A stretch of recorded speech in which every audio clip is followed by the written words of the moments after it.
बिस्मिल्लाहिर्रहमानिर्रहीम, अस्सलाम वालेकुम, वेलकम टू द बीनर सलीम शो। नाज़रीन, आज सितंबर का आखिरी दिन है और कल से अक्टूबर का आगाज़ हो जाएगा। यकम अक्टूबर होगी। अक्टूबर वो महीना है जहाँ से काउंटडाउन शुरू हो जाएगा इमरान खान साहब के रोने धोने का, जहाँ से काउंटडाउन शुरू हो जाएगा मिशन पंजाब का। मिशन पंजाब क्या है? मिशन पंजाब ये है कि पाकिस्तान तहरीक इंसाफ और काफ लीग के चौधरी परवेज़ इलाही साहब से पंजाब असम्बली को छुटकारा दिलाना है। और मिशन पंजाब ये है कि वहाँ पर नून लीग की हुकूमत होनी चाहिए। और कल से काउंटडाउन शुरू हो जाएगा नवाज़ शरीफ की इस्तकबाल की तैयारी का। जी हाँ, आपने बिल्कुल ठीक सुना।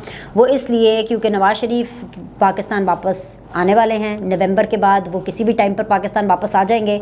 और इस सूरत हाल में पाकिस्तान के जो पंजाब है, जो सबसे बड़ा सूबा है, उसके अंदर नून लीग की हुकूमत का होना बहुत ज़्यादा ज़रूरी है। उसकी 2-3 वजूहात हैं, वो वजूहात मैं आपके सामने रख देती हूँ। आप जानते हैं कि माजी के अंदर, रिसेंट पास्ट में, पाकिस्तान पीपल्स पार्टी बहुत ज़्यादा कीन थी कि पंजाब के अंदर तब्दीली आनी चाहिए।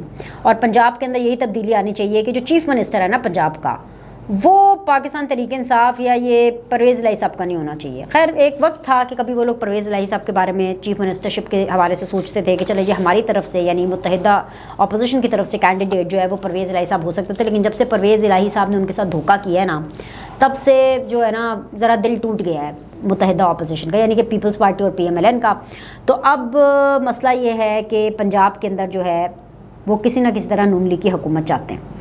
पंजाब में थोड़ा ये भी नंबर गेम का मसला है कि जो अक्सरियत है इस वक्त पंजाब हुकूमत के पास, वो कोई 200-300 वोटों की तो है नहीं, 100 वोट की भी नहीं है, 50 सीटों की भी नहीं है। जो अक्सरियत है वो असल में आ जाके 7 या 8 सीटों की जो है वो बरतरी हासिल है। ये कोई इतनी इम्पॉसिबल बात नहीं है। 7 या 8 सीटों से, उनके जबड़े से, पाकिस्तान तहरीक इंसाफ के जबड़े से ये CM-शिप ले लेना, परवेज़ इलाही साहब से CM-शिप ले लेना, ये कोई इतनी बड़ी बात नहीं है। लेकिन मसला ये आ रहा था कि जी अब हम पंजाब के अंदर CM बनाएं किसको। और क्योंकि ये डिसाइड हो चुका है कि हमज़ा शहबाज जो हैं वो अब पंजाब में CM नहीं बनेंगे, क्योंकि एक दफ़ा हमज़ा शहबाज साहब को CM बनने का मौका मिला और वो एग्रेशन या वो परफॉर्मेंस नहीं दिखा पाए, और बहुत से लोग उनसे मुत्तफ़िक़ इस हवाले से नहीं। और हमज़ा शहबाज ख़ुद भी, ये भी मैं आपको बता रही हूँ, ये भी मैं आपको खबर दे रही हूँ, हमज़ा शहबाज ख़ुद भी इतने कोई कीन और इतने एम्बिशियस नहीं है कि जी उनको पंजाब में अगर बनना है तो CM ही बनना, नहीं, ऐसी कोई बात नहीं है। लेकिन इस दफ़ा फिर हम ये देखने वाले हैं कि तारीख़ अपने आप को ज़रा थोड़ी उल्टी होकर के रिपीट करने वाली है। वो ये है कि माजी में हम देखते थे कि पंजाब में हुकूमत होती थी शहबाज शरीफ साहब की और वफाक में हुकूमत होती थी नवाज़ शरीफ साहब की। अब वफाक में हुकूमत होगी शहबाज शरीफ साहब की, और क्या पता पंजाब के अंदर हुकूमत जो है वो नून लीग की हो और CM-शिप जो है वो मरीम नवाज़ साहिबा को मिले। जिस तरह से मैंने अपने पिछले व्लॉग में कहा था कि इस हवाले से बहुत सीरियसली कंसिडरेशन की जा रही है एवर सिंस कि जब से मरीम नवाज़ को बरियत मिली है। अब वाहिद जो है नवाज़ शरीफ साहब वो नून लीग में से बाहर हैं क्योंकि ताहयात कायद हैं। इसाक डार साहब भी जो है वो वापस आ गए हैं, उनके मामला भी अपेरेंटली ठीक चल रहे हैं, इसको फेस द केसेस।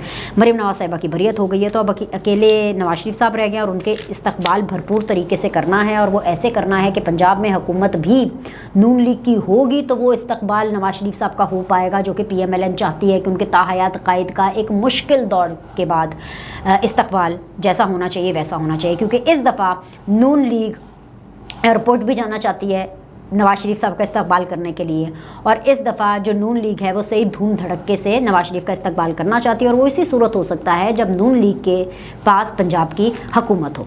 अच्छा, अब पहले माजी में जरदारी साहब बहुत ज़्यादा कीन थे, अब नून लीग बहुत ज़्यादा कीन है। उसकी मैंने आपको वजह बता दी है। अगर अब मैं आपको स्टेटस बताऊँ पाकिस्तान तहरीक इंसाफ और परवेज़ इलाही साहब का, जो कि जानना बहुत ज़्यादा ज़रूरी है, क्योंकि समझने की बात है ना कि मिशन पंजाब आखिर कामयाब और मुकम्मल कैसे होगा। मिशन पंजाब अब तक हो जाना था, ये सितंबर के आखिरी दिन थे, ये आखिरी दिन वही होने थे जिसमें मिशन पंजाब मुकम्मल हो जाना था। लेकिन हुआ क्या कि आसिफ अली जरदारी साहब की तबीयत ख़राब है। हम दुआ भी कर लेते हैं कि अल्लाह ताला उनको जल्द अज जल्द रूबाए सेहत करे। वो कराची के एक हॉस्पिटल में ज़ेरे इलाज है, जिसकी वजह से जो है मामला थोड़े लटक गए हैं। लेकिन अब क्योंकि मैंने कहा कि नून लीग बहुत ज़्यादा कीन है और कैंडिडेट के ऊपर भी बात हो रही है जो कि हमज़ा शहबाज शरीफ बिल्कुल नहीं है, और Hamza Shahbaz is also okay with that, क्योंकि वो पॉलिटिकली इतने एम्बिशियस नहीं हैं। सिंपल MPA भी रह लेंगे, सिंपल MNA भी रह लेंगे, उनके लिए कोई ऐसे ज़रूरी नहीं है कि उनको कोई ना कोई बड़ा बड्डा वाला तगड़ा वाला ओहदा दिया जाए। He is pretty okay with that because वो इतने ज़्यादा एम्बिशियस नहीं हैं। लेकिन इशू ये है कि अगर मैं पाकिस्तान तहरीक इंसाफ और काफ लीग की बात करूँ तो परवेज़ इलाही साहब के जो मसले हैं उनकी फ़ैमिली के अंदर, यानी कि शुजात हुसैन साहब और परवेज़ इलाही साहब का जो मसला चला था, जो एक्चुअली शुजात हुसैन और परवेज़ इलाही साहब का नहीं था, वो बेसिकली ऑब्वियसली आगे अगली पीढ़ी का था, उनकी अगली औलाद का था, उसको लेकर के एक पैचअप हो गया है। एक एमपी है पंजाब की बिस्मा चौधरी साहिबा, जो कि रिश्तेदार हैं इन चौधरी फैमिली की, इन चौधरी बरादरान की रिश्तेदार हैं, और उन्होंने दोनों बड़ों की दोस्ती कराई है। और परवेज़ इलाही साहब ने उस टाइम पर ये कहा कि उनको चौधरी शुजात हुसैन से कोई प्रॉब्लम नहीं है, प्रॉब्लम ये है कि जो परवेज़ इलाही साहब है वो नून लीग के साथ किसी सूरत इत्तेहाद में नहीं बैठना चाहते। उसके पीछे भी एक हिस्ट्री है, और वो हिस्ट्री ये है कि ऑब्वियसली परवेज़ इलाही साहब जो हैं उनका कुछ जमता नहीं है, मतलब उनका रेपो कुछ क्लिक नहीं करते वो और शहबाज शरीफ साहब आपस में। लेकिन हाँ, नवाज शरीफ साहब और शुजात हुसैन साहब की अच्छी रेपो है, वो आपस में क्लिक करते हैं, उनका आपस में एक वर्किंग रिलेशन है। सो परवेज़ इलाही साहब ने स्ट्रेट फॉरवर्डली कहा है कि मैं बेसिकली नून लीग के साथ जो है वो इत्तेहाद नहीं करना चाहता, तो वो थोड़े से रिलक्टेंट है। लेकिन इसके अलावा जो है, और उन्होंने कहा कि मुझे कोई मसला नहीं है। तो अपेरेंटली बिस्मा चौधरी की वजह से, जो कि एमपी ही हैं इन्हीं की पार्टी की, उनकी वजह से दोनों भाइयों के बीच में वो जो एक थोड़ी सी कोल्ड वॉर थी उसको ख़त्म किया गया है और आपस में उनकी दोस्ती होगी। एक तो ये बात है। दूसरी जो अपडेट है वो ये है कि जो पाकिस्तान तहरीक-ए-इंसाफ और काफ लीग जो मुत्तहिद है, इनकी जो हुकूमत है, उनके जी 26 बंदे 26 MPAs ऐसे हैं जो कि गायब हैं। गायब इन द सेंस कि they are not in touch with the party leadership, they are not in touch with most of their colleagues, और ज़रा आउट ऑफ टच हैं। आपको याद है कि 2 हफ्ते पहले एक इजलास भी बुलाया गया था, और ये पंजाब हुकूमत के हवाले से, जिसके अंदर तमाम MPAs पंजाब हुकूमत के जो MPAs थे उनको मौजूद होना था। इनवाइटेड लोग थे 176, लेकिन उसमें से 26 लोग जो हैं वो नहीं आए, और ये वही लोग हैं जो कि अंडर सर्च है। किधर हैं, कहाँ गए वो लोग, क्यों हैं आउट ऑफ टच? तो ये एक बड़ा सवाल है। इसके अलावा जो 6 अरकान हैं जो कि चीना ग्रुप के थे, उन्होंने उसी टाइम पर ये कह दिया था कि वो परवेज़ इलाही साहब के साथ चलने के लिए तैयार नहीं है। इसके अलावा जो परवेज़ इलाही साहब है वो मैं आपको पहले ही बता चुकी हूँ कि वो नून लीग के साथ चलने के लिए तैयार नहीं है। तो with in the government benches Pakistan Tehreek-e-Insaf और PMLQ के पंजाब की जो इत्तेहादी हुकूमत है उसके बीच के अंदर बहुत ज़्यादा डिफरेंसेस नज़र आ रहे हैं। सो इन डिफरेंसेस को भी तोड़ना कोई इतना इम्पॉसिबल बात नहीं है, इन डिफरेंसेस से फ़ायदा उठाना भी कोई इतनी इम्पॉसिबल बात नहीं है। सो जो मिशन पंजाब है, it is very much on cards, और हम ये सब जानते हैं कि पहले ही इमरान खान साहब मियाँ असलम इकबाल साहब की ड्यूटी लगा चुके हैं कि मियाँ असलम इकबाल साहब जो हैं वो परवेज़ इलाही साहब के साथ डील करेंगे। उसकी वजह ये है क्योंकि बहुत से पाकिस्तान तहरीक-ए-इंसाफ के अंदर के जो MPAs हैं वो भी परवेज़ इलाही साहब के साथ कंफर्टेबल नहीं है। जब बाकी MPAs को तो छोड़ें, इमरान खान साहब खुद कंफर्टेबल नहीं है परवेज़ इलाही साहब के साथ, उनका ट्रस्ट इशू है। इमरान खान साहब को ये ट्रस्ट इशू है कि जब भी इमरान खान साहब को परवेज़ इलाही साहब की ज़रूरत पड़ेगी आजकल अपने सो कॉल्ड एंटी इस्टेब्लिशमेंट बयानिए के अंदर, तो परवेज़ इलाही साहब उनको लाल झंडी दिखाएंगे, टाटा बाय बाय जी, मैं आपके साथ नहीं आ रहा। क्योंकि परवेज़ इलाही साहब कुछ भी हो जाए वो इस्टेब्लिशमेंट के ख़िलाफ़ नहीं जा सकते, क्योंकि परवेज़ इलाही साहब का इस्टेब्लिशमेंट के साथ एक अच्छा रेपो है, प्लस वो CM की कुर्सी पर बैठे हुए हैं, तो वो क्यों पंगा करेंगे, लेकिन अगर नवाज शरीफ पाकिस्तान आ रहे हैं और तो उनका इस्तकबाल परवेज़ इलाही साहब की CMशिप के अंडर तो नहीं हो सकता। तो लिहाजा अब नून लीग हाथ धो करके मिशन पंजाब के पीछे पड़ गई है। तो अक्टूबर का महीना इस हवाले से बहुत ज़्यादा इंपॉर्टेंट होने वाला है। वक्त हुआ जाता है इमरान खान साहब के रोने धोने का एक बार फिर, क्योंकि पंजाब हुकूमत जाएगी तो चीखें तो निकलेंगी ना, बिल्कुल वैसे जैसे लीक्स को देख करके चीखें निकल रही हैं। अक्टूबर का महीना इस हवाले से भी बहुत ज़्यादा अहम है कि इमरान खान साहब के बड़े बड़े मोटे मोटे आंसू आप देखेंगे टप टप टपकेंगे। उसकी वजह यह है क्योंकि आर्मी चीफ़ की भी अनाउंसमेंट हो जानी है। जी हाँ, आज सितंबर के आखिरी दिन और कल अक्टूबर के पहले दिन आते ही आप देखेंगे कि दिनों में आर्मी चीफ़ की अनाउंसमेंट भी होगी, और वो आर्मी चीफ़ वो होगा जिसका इमरान खान साहब से बिल्कुल भी पूछा नहीं जाएगा। आपको याद है ना, शहबाज शरीफ साहब ने प्रेस कॉन्फ्रेंस में पूछा था कि आप होते कौन हैं जिससे मैं आर्मी चीफ़ की मुशावरत करूं। जब आपने आर्मी चीफ़ को एक्सटेंशन देनी थी आपने पूछा था मुझसे। तो भाई ये शहबाज शरीफ साहब का बदला लेने का वक्त है, और शहबाज शरीफ साहब ने इमरान खान से पूछना कोई नहीं है, उन्होंने बस लगा देना है भाई, अनाउंस कर देना है कि जी ये अगला आर्मी चीफ़ होगा। और ख्वाजा आसिफ साहब ने भी इस हवाले से एक इंटरव्यू में बात करते हुए की है कि आर्मी चीफ़ की तकर्रुरी का सवाल उनसे पूछा गया, वो वज़ीर दिफ़ा हैं तो उनके बयान को हम लाइट नहीं ले सकते हैं। तो जो हमारे वज़ीर दिफ़ा है उन्होंने ये बोला कि भाई आर्मी चीफ़ की तैनाती में इत्तफ़ाक़ राय कहाँ से आ गया। उन्होंने भी सवाल पूछा, उन्होंने कहा ये कहाँ से आ गया भाई इत्तफ़ाक़ राय, किसी आइन में या कानून में तो ऐसा कुछ नहीं है।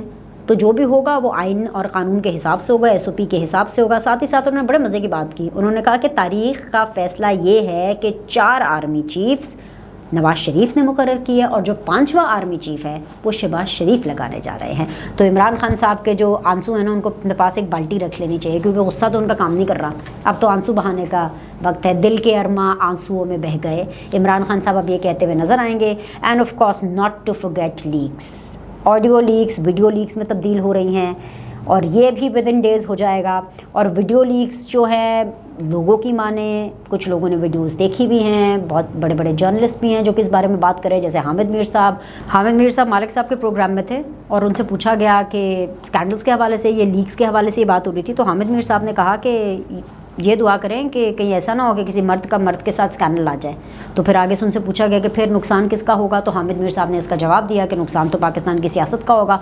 बीच में से आवाज़ भी आई कि भाई किस पॉलिटिकल पार्टी को नुकसान होगा। खैर हामिद मीर साहब ने उसका जवाब नहीं दिया, लेकिन ऑब्वियसली एक क्रेडिबल जर्नलिस्ट हैं और इसके अलावा और भी जितने भी बाकी जो लोग हैं जिन्होंने वो वीडियोस देखी हैं या जिनको उसके बारे में मालूम है, वो यही कह रहे हैं कि ऑडियोज़ और वीडियोस आने का सिलसिला किसी सूरत रुकने वाला नहीं है, क्योंकि ये ऑडियोज़ अगर ज़ाहिर सी बात है हामिद मीर साहब अगर बात कर रहे हैं या अगर बाकी जो सहाफ़ी हैं और जो जर्नलिस्ट हैं अगर वो ऑडियोज़ और वीडियोज़ की बात कर रहे हैं, तो इसका मतलब है कि वो ऑलरेडी मार्केट में आ चुकी हैं। अब वो बड़े पैमाने के ऊपर कब रिलीज़ की जाती हैं, ये एक बहुत ही खौफनाक बात है, क्योंकि पाकिस्तान के अंदर आज भी लीक्स की जो गूंज है वो सुनाई दे रही है। अगर ये पर्सनल लीक्स हैं तो नहीं होनी चाहिए, ये बहुत अफसोसनाक और बहुत ख़तरनाक किस्म की बात होगी बाकी पाकिस्तान की सियासत के लिए। और अगर ये प्रोफेशनल लीक्स हैं तो फिर तो रियासत के लिए बहुत ज़्यादा ख़तरनाक बात होगी, क्योंकि पाकिस्तान का इमेज इससे पूरी दुनिया में बहुत ज़्यादा टार्निश होगा, एतमाद को ठेस पहुँचेगी। लोग कैसे एतमाद करेंगे पाकिस्तान के ऊपर ऐसा रियासत। वो जो इमरान खान साहब कहते थे ना कि घबराना नहीं है, मेरे ख़्याल से अब इमरान खान साहब से इजाज़त ले लेनी चाहिए कुछ लोगों को, उनके सपोर्टर्स को, कि खान साहब थोड़ा सा घबरा लें, अब तो घबरा लें थोड़ा सा, क्योंकि अगर कोई पर्सनल ऑडियो या पर्सनल वीडियो अगर पाकिस्तान तहरीक इंसाफ की तरफ से या खान साहब की तरफ से आ रही है तो फिर उसको डिफेंड करना तो PTI के लिए बहुत ज़्यादा मुश्किल होगा। और अगर वो नून लीग की तरफ से आ रही है, अगर उस पार्टी की कुछ इस तरह की वीडियोस आ रही हैं, तो इन दैट केस ऑल्सो उनको डिफेंड करना बहुत मुश्किल होगा। यानी पर्सनल किस्म की वीडियोस को, अगर प्राइवेट लाइफ की कोई वीडियोस आ रही हैं तो ये बड़ा मुश्किल हो जाएगा इन सियासतदानों के लिए इनको डिफेंड करना। सो मेरे ख्याल से कि घबराने का वक्त हो रहा है, घबराने का वक्त हुआ जाता है, लेकिन अभी के लिए इतना ही। आप लाइक करें, सब्सक्राइब करें। आपसे अगले व्लॉग में मुलाकात करते हैं।